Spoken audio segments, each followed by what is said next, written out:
must keep it a secret. I have to call them Mama and Papa and not tell anyone the truth, no matter who asks me questions, whether they're friends or neighbors or family, not to tell anyone. And it's our secret, that I have to keep. My name is Henia Lewin. Everybody calls me Henny.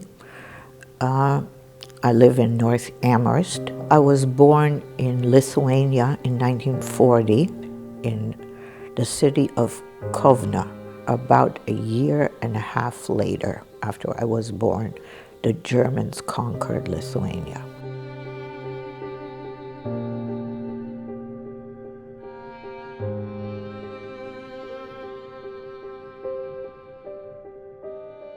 The Jews were given until August 15th to get their stuff, whatever they could carry, out of their apartments and move over to the ghetto. In October, the end of October, they had their first action, first roundup, where everybody in the ghetto had to appear in a big square, and then there was a selection. And they selected all the old people to one side, younger to the other.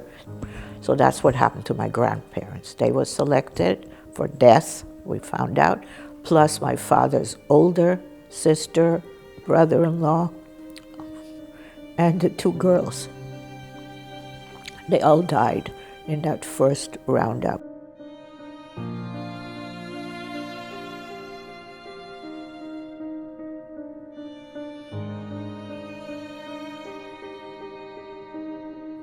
They had heard that in another ghetto, not far from them, there was a roundup of children. They had a Kinderaktion. My mother said, it's going to happen. It's going to come to us sooner or later.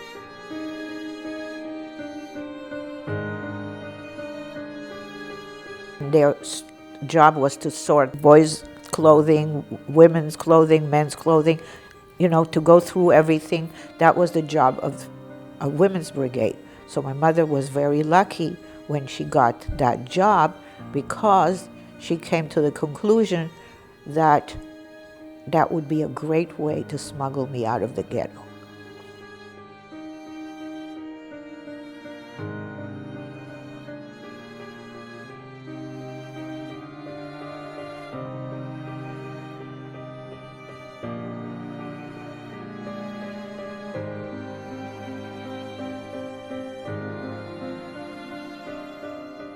I was put into a very large suitcase.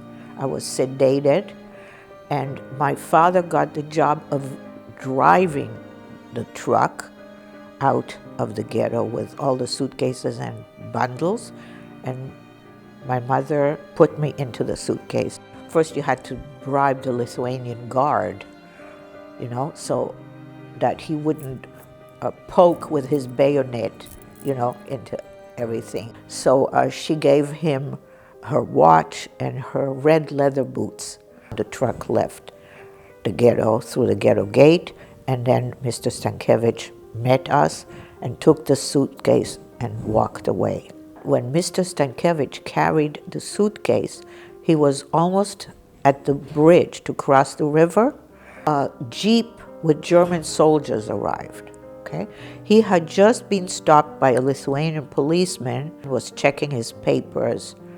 And if the Lithuanian policeman had said, I want to see what's in your suitcase, he would have killed both of us and just dumped us in the river. But just then, a jeep with Germans arrived. They needed the way to the ghetto. Okay. The Lithuanian couldn't explain it to them in Lithuanian, so basically what he communicated is he'll get in the jeep and he'll show them the way. And so he waved to Mr. Stankiewicz to keep, go. And he got into the jeep with the Germans, and they drove to the ghetto while Mr. Stankiewicz proceeded with the suitcase to his home.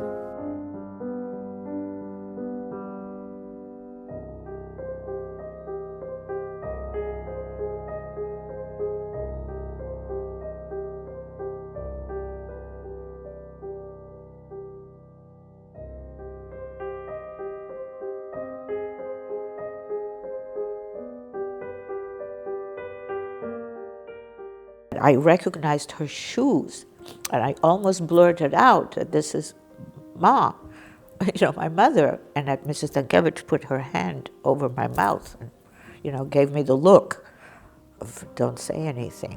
And that what my mother brought me was my stuffed bulldog that I adored, that I had left behind in the ghetto.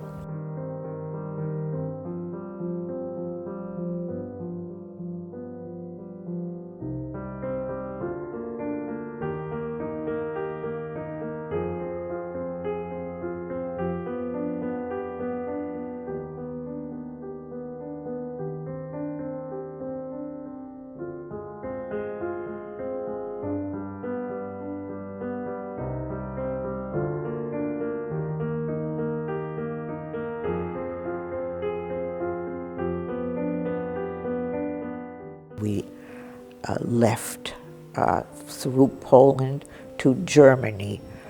And the reason we went to Germany is because that's where the Allies had set up refugee camps.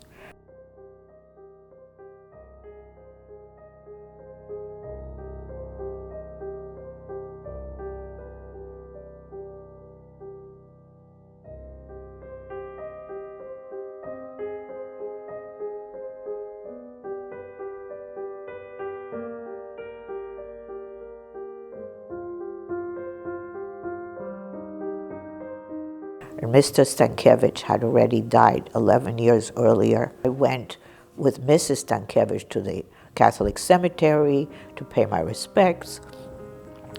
The habit over there is to plant flowers, which I did. I made 3 trips back to Lithuania.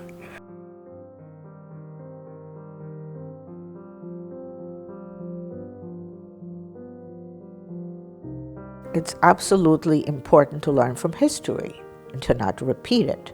I mean, that is the problem with other genocides, that, it's being repeated.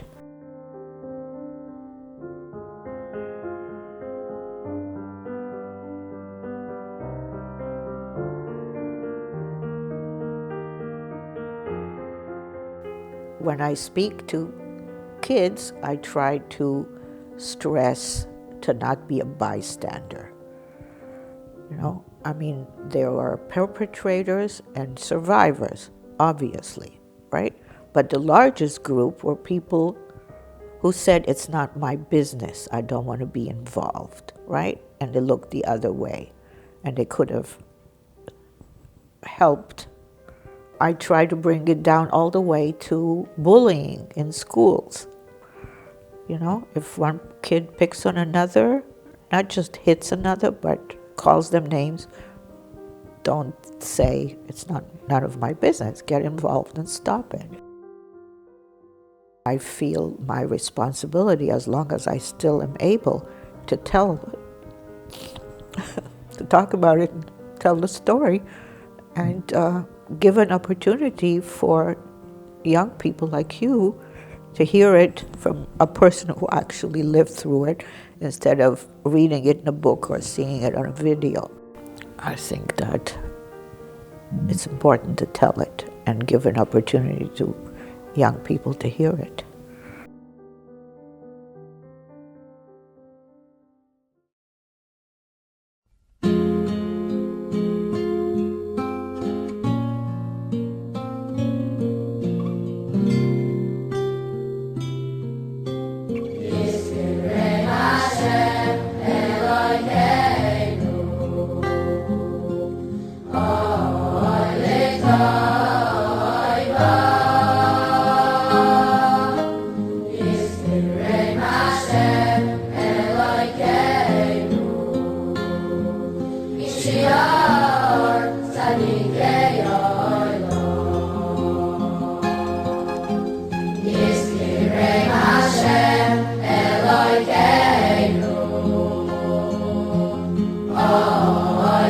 Little